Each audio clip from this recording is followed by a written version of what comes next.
Good evening, everyone. It's a pleasure to be with you this evening. I love this quote, and the quote is, "Dance above the surface of the world. Let your thoughts lift you into creativity that is not hampered by opinion."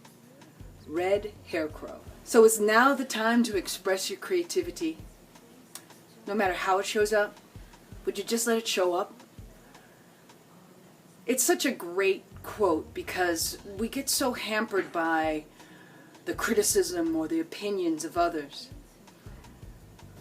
I think over the years, one of the greatest things that I've learned is that you have to follow your gut. You've got to know what works for you, and you've got to allow that energy to flow.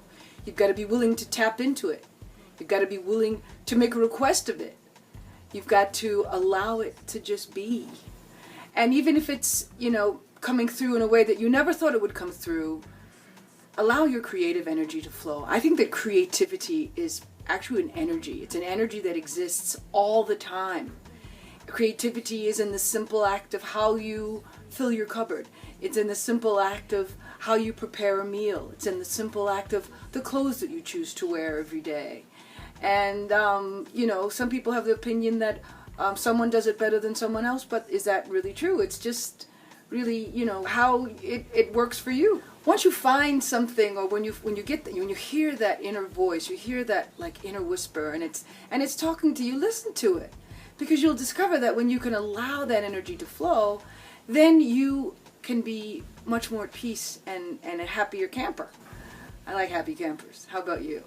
There's so many grumpy people in the world, but if people were being more creative, if they did things that that they used to do when they were kids, why don't we have art classes anymore?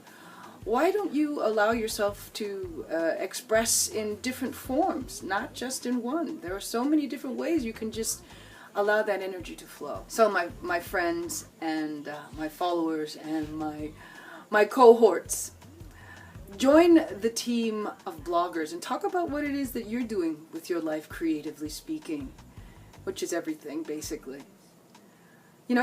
Even our ex-President Bush, who I don't happen to like very much, but he's painting, for crying out loud. He's painting.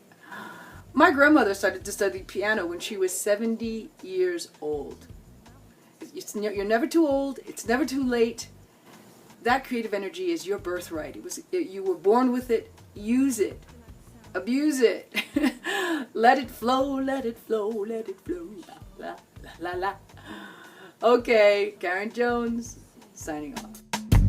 Up close, he slid between my sweaty with lust and sweat. Rode Mount St. Scott till, ooh. Creamy lava landed on my skin and neck, blended with my all-day Chanel scent. This freaking was incredulous.